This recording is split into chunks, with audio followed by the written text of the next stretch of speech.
नमस्कार, मेरा नाम है सुरेंद्र कुमार और आप सभी का एक बार पुनः दक्षिणा ई क्लासरूम में बहुत बहुत स्वागत है।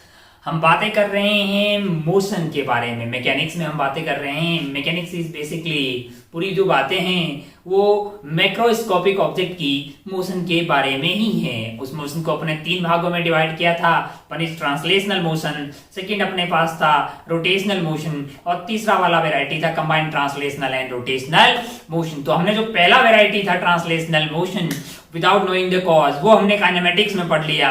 फिर अब हमने उस मोशन के बारे में और डेप्थ में पढ़ने के लिए उसके कारणों को, वो उस पर एक्सेलरेशन आती है तो क्यों आती है, कौन सा फोर्स उसके लिए जिम्मेदार होता है। फिर अपन पहुंच गए थे न्यूटन साहब के पास, यानी कि उनका चैप्टर था न्यूटन लॉज ऑफ मोशन। वहां पे अपने 3 बेहतरीन लॉ जो है मतलब न्यूटन साहब के first, second and third law हमने पढ़ा और उसके एप्लीकेशन, खूब सारे सवाल, खूब सारे नए फोर्सेस से हमारी मुलाकात हुई। हमारी मुलाकात हुई नॉर्मल रिएक्शन से, हमारी मुलाकात हुई टेंशन से, हमारी मुलाकात हुई स्प्रिंग फोर्सेस से। अच्छा, बहुत सारी बातें हमने वहां पे की। अच्छा भाई साहब, बहुत बढ़िया, बहुत ही खूबसूरत। अब अपन धीरे धीरे थोड़ा सा आगे बढ़ते हैं। हमने बातें की एक छोटी सी बात से अपने आज के कार्यक्रम को, आज की पिटारा को, आज की खेला को शुरू करते हैं। मान लो कि ये एक इंक्लाइन प्लेन है, मान लो कि ये इंक्लाइन प्लेन है। पीछे वाले चैप्टर से ही बातें शुरू करते हैं कि ये एंगल मान लीजिए क्या है, थीटा है, और यहाँ पे एक ब्लॉक रखा हुआ है। यहाँ पे क्या रखा हुआ है, एक ब्लॉक रखा हुआ है जिसका मास क्या है, m है। आप तुरंत बोल देंगे भाई साहब की नीचे की तरफ mg लग रहा है, ओहो इधर की तरफ नॉर्मल लग रहा है। बाकी आप बोलो तो कंपोनेंट भी ले लें। मैंने कहा ले लो, ये एंगल थीटा होगा, ये 90 माइनस थीटा, तो ये वाला थीटा, ये वाला कंपोनेंट आपके लिए पास आ जाएगा mg cos थीटा, और ये वाला कंपोनेंट आ जाएगा आपके पास mg sin थीटा। क्या आ जाएगा, mg sin थीटा। मैंने कहा अगर आप ध्यान से देखें तो ये दोनों आपस में बराबर हो जाएंगे, नॉर्मल mg cos थीटा के बराबर हो जाएगा। नेट फोर्स आपके पास आएगा mg sin थीटा। तो ऐसे इंक्लाइन प्लेन पे, ये इंक्लाइन प्लेन है, ये एंगल हो गया आपके पास थीटा, और यहाँ पे ये जो ब्लॉक रखा हुआ है इस पे नेट फोर्स है इधर की तरफ mg sin थीटा। क्या है, mg sin थीटा। अब अगर आप इसका मास m है, एक्सेलरेशन की बात करेंगे तो आ जाएगी g sin थीटा। हमने उसको वहां पे रख दिया मतलब जस्ट रिलीज कर दिया, एक्सेलरेशन आ जाएगी g sin थीटा, और वो थोड़ी देर में चलने लग जाएगा अगर कुछ और नहीं होगा। मैंने कहा आओ थोड़ा सा प्रैक्टिकली बातें करते हैं। एक इंक्लाइन प्लेन ले लेते हैं। एक इंक्लाइन प्लेन हमारे पास है, ऐसा ही इंक्लाइन प्लेन मान लीजिए यहाँ पे रख दिया है, और उसके ऊपर एक ब्लॉक रख दिया है जिसका मास m है, इसी इंक्लाइन प्लेन थीटा पे। अच्छा भाई साहब, बहुत बढ़िया। थोड़ा सा इंक्लाइन प्लेन ढंग का कर देते हैं, उसमें बुक डाल देते हैं। मान लीजिए कि ये थीटा एंगल पे हमने इनको ऐसे रख दिया है, ये इंक्लाइन प्लेन है, और ये हॉरिजॉन्टल से जो एंगल बन रहा है वो क्या है, थीटा है। अच्छा, बहुत बढ़िया भाई साहब, बहुत ही शानदार। ओ हो, ये एंगल ऐसा है। अब अगर आप ध्यान से देखें, मान लो कि ये हॉरिजॉन्टल से ये एंगल जो है थीटा था, ये एंगल अगर थीटा था तो इस वाले ब्लॉक पे अलोंग दिस इंक्लाइन फोर्स आ रहा है आपके पास mg sin थीटा। एक्सेलरेशन होनी चाहिए थी g sin थीटा, यानी मैंने जैसे ही इसको रखा, इसको कटना स्टार्ट होना, मतलब इधर भागना स्टार्ट कर देना चाहिए था, क्योंकि इनिशियल स्पीड 0 है, एक्सेलरेशन थी g sin थीटा। फिर इसको चलते हुए नीचे आना चाहिए। तो क्या इसका नीचे आने का मन नहीं है? मैंने कहा मन तो है भाई साहब, क्योंकि mg का एक कंपोनेंट इधर की तरफ आ रहा है mg sin थीटा। मन तो है, लेकिन ये आ नहीं पा रहा है। कोई तो है कि इसकी एक्सेलरेशन को 0 करके रखा हुआ है, क्योंकि अगर एक बॉडी रेस्ट में है तो वो रेस्ट में तब तक रहेगी जब तक उस पे कोई एक्सटर्नल अनबैलेंस्ड फोर्स नहीं लग जाए। इसका मतलब फोर्स बैलेंस है, इसका मतलब mg sin थीटा इधर लग रहा है, तो कोई तो है जो उसको बैलेंस कर रहा है उधर की तरफ। इन दोनों सरफेस के बीच में, इस सरफेस और इस सरफेस के बीच में कोई तो होगा जो इसके इधर वाले कंपोनेंट यानी कि mg sin थीटा को ऊपर की तरफ लग के बैलेंस कर रहा होगा। मैंने कहा यार ये तो अजीब टाइप का फोर्स हो गया है, ऐसा कोई फोर्स तो हमने पहले पढ़ा ही नहीं है। बिल्कुल हमने मतलब अभी एनएलएम में नहीं पढ़ा है, हमने एनएलएम में सरफेसेस ली थी, वो सरफेसेस हमारे पास हुआ करती थी स्मूथ। लेकिन अब हमारे जो पास जो सरफेस है वो अब अपन प्रैक्टिकल बातों पे थोड़ी धीरे पहुंचने लग गए। हमने वहां पे मासलेस पुली ली थी, मासलेस स्प्रिंग ली थी, फ्रिक्शनलेस सरफेस ली थी, थोड़ा प्रैक्टिकल हो गए, थोड़ा अपन प्रैक्टिकल के पास में जाने लगे हैं। हमने बोला कि सरफेस अब स्मूथ नहीं है। इसका मतलब क्या है कि भाई साहब दोनों के बीच में क्या होगा, मतलब दोनों की सरफेस अगर आप ध्यान से देखेंगे, दोनों की सरफेस जो है इस तरह से रहेगी। अगर इस तरह से ऐसी सरफेस रहेगी अगर ऐसी सरफेस रहेगी तो दोनों का आपस में मूवमेंट नहीं हो, मूवमेंट होगा, मूवमेंट का अपोज करेंगे और मूवमेंट का अपोज करने के कारण एक फोर्स मार्केट में आ जाता है जिसका फोर्स का नाम होगा फ्रिक्शन। उस फोर्स का क्या नाम होगा? फ्रिक्शन। अच्छा, तो अब हमारा जो नया चैप्टर है बेसिकली वो क्या है? वो है हमारे पास फोर्स ऑफ फ्रिक्शन के बारे में। पूरे चैप्टर में अपन बेसिकली फ्रिक्शन के बारे में ही बातें करने वाले। एक छोटा सा आइडिया आपको लगा कि अरे यार इस ब्लॉक को इधर की तरफ जाना चाहिए था, लेकिन कोई तो है इन दोनों सरफेस पे जो इसको रोक के रख रहा है, और वो कोई न तो टेंशन है न कोई मैंने बाहर से फोर्स लगाया है, वो इन दोनों कॉन्टेक्ट सरफेस के बीच की अंडरस्टैंडिंग है। इन दोनों कॉन्टेक्ट सरफेस के बीच की अंडरस्टैंडिंग है। ये लोग चाहते हैं कि इनका साथ बरकरार रहे, ये दोनों साथ साथ रहे, है कि नहीं यार? अच्छा, और वो जो अंडरस्टैंडिंग है, वो जो अंडरस्टैंडिंग के कारण इस पे उसके ऊपर एक फोर्स लग रहा होगा, वो इन दोनों के साथ को बरकरार रखने की कोशिश कर रहा होगा, और वो जो फोर्स है उसका नाम है फ्रिक्शन। हमारे इस चैप्टर का नाम भी हो गया है अभी फ्रिक्शन वाले। इस फोर्स के बारे में ही पूरे चैप्टर में अपन पीएचडी करने वाले हैं। अच्छा भाई साहब, बहुत बढ़िया, बहुत ही शानदार, खूबसूरत। ओ हो। अच्छा, तो एक बात हमें समझ में आई कि अच्छा भाई साहब बहुत बढ़िया, छोटा छोटा समझ में आया कि भाई फ्रिक्शन जो है इन दोनों सरफेस के बीच में लगता है। सरफेस के बीच में लगा तो ये कैसा फोर्स हो गया है? कॉन्टेक्ट फोर्स हो गया है। फ्रिक्शन कैसा फोर्स हो गया है? कॉन्टेक्ट फोर्स हो गया। एक बात तो समझ में आ गई कि दो सरफेस अगर कॉन्टेक्ट में होगी तभी लग सकता है, दूर दूर रखेगी तो फ्रिक्शन ऐसे वाईफाई से हेलो बाय की तरह लगने वाला नहीं है। सरफेस को क्या होना चाहिए? कॉन्टेक्ट पे होना चाहिए। मैंने कहा अच्छा भाई साहब बहुत बढ़िया, बहुत ही शानदार। हो अब मान लीजिए कि मैंने सरफेस को ऐसे रखा और मैं इस वाले ब्लॉक को इधर खींच रहा हूं, मुझे खींचने में दर्द हो रहा है, मुझे खींचने में दर्द हो रहा है। या फिर अगर मैं थोड़ा सा कम फोर्स लगाऊं, मैंने मान लो कि बहुत कम फोर्स लगा, ये मूव ही नहीं कर रहा है, ये मूव ही नहीं कर रहा है, ये मूव नहीं कर रहा है। अगर ये मूव नहीं कर रहा है तो कोई तो है ना जो मेरे इस फोर्स को, मैंने मान लो कि इधर की तरफ फोर्स लगाया 1 न्यूटन, लेकिन ये मूव नहीं कर रहा है, इसका मतलब कोई तो होगा जो यहाँ पे इसको रोक के रख रहा है। या फिर मैंने इसको ऐसे चलाया, मुझे चलाने में दिक्कत हो रही है, मुझे चलाने में दिक्कत हो रही है। क्यों? क्योंकि अगर ध्यान से देखें तो हम पाएंगे कि इसके ऊपर इधर की तरफ एक फोर्स लग रहा होगा, क्योंकि ऊपर वाली सरफेस जो है नीचे वाली सरफेस के रेस्पेक्ट में आगे जाने की कोशिश कर रही होगी, जो कि इसको पसंद नहीं होगा। अच्छा, ओहो हो, तो अच्छा मतलब यहाँ पे अभी कोई फ्रिक्शन है क्या? मतलब ये वाला ब्लॉक को फिर मैं ऐसे रख देता हूँ। मास्टर ने बोला था कि फ्रिक्शन तो कॉन्टेक्ट सरफेस के बीच में लगता है। अभी यहाँ पे कॉन्टेक्ट सरफेस है, बिल्कुल एकदम हॉरिजॉन्टल रख दिया है हमने इस ब्लॉक को। क्या कोई फ्रिक्शन इस वाले ब्लॉक पे लग रहा होगा? क्यों लगेगा भाई, क्यों लगेगा? ये दोनों सरफेस क्या चाहती है? साथ बरकरार रहे। अबे साथ है ना, कोई तोड़ने की कोशिश तो नहीं कर रहा है। मैंने कहा नहीं, हाँ कोई नहीं कर रहा, लेकिन जैसे ही आप इसको थीटा इंक्लाइन कर रहे हो कोई तोड़ने की कोशिश कर रहा है। मैंने कहा हाँ, कौन? मैंने कहा mg sin थीटा वाला कंपोनेंट इसको बोल रहा है बेटा चल लो उधर की तरफ, जो कि इस सरफेस को नीचे वाली बुक को पसंद नहीं आया। उसने बोला ऐसा नहीं भाई साहब, आप साथ छोड़ के जा रहे हो, आप इधर जा रहे हो तो हम तुम पे उधर फोर्स लगाएंगे ताकि तुम हमारे साथ रहो। मैंने कहा ओ, अगर सरफेस कॉन्टेक्ट में होगी तो फ्रिक्शन होगा, इसकी कोई गारंटी नहीं है। तो मैंने कहा फिर फ्रिक्शन कब लगेगा? मैंने कहा एक बात तो समझ में आई कि यार जैसे ही मैंने इसको ऐसे किया, इसके अंदर एक रिलेटिव मोशन की टेंडेंसी आ गई है। एक मिनट, क्या बोला? रिलेटिव मोशन हो नहीं रहा है, एक टेंडेंसी आ गई है कि अगर ये वाली सरफेस स्मूथ होती, एकदम चकाचक, एकदम मैंने यहाँ पे पाउडर लगा के रखा होता तो ये बहुत कम एंगल पे ही ये इधर कट लिया होता। ये थोड़ा सा मैं इस बुक को ऐसे करता, ये वाला ब्लॉक इधर की तरफ भागने लग जाता अगर मैं यहाँ पे पाउडर वगैरह लगा के एकदम स्मूथ करके रखता। तो आपको समझ में आया कि भाई साहब फ्रिक्शन कॉन्टेक्ट सरफेस होगी तो कोई गारंटी नहीं है कि फ्रिक्शन होगा। मैंने कहा फिर कब गारंटी है? मैंने कहा अगर ये कॉन्टेक्ट सरफेस के ऊपर किसी ये वाले ब्लॉक देखो, इसकी टेंडेंसी है उधर मूव करने की, इसकी उधर मूव करने की क्या है?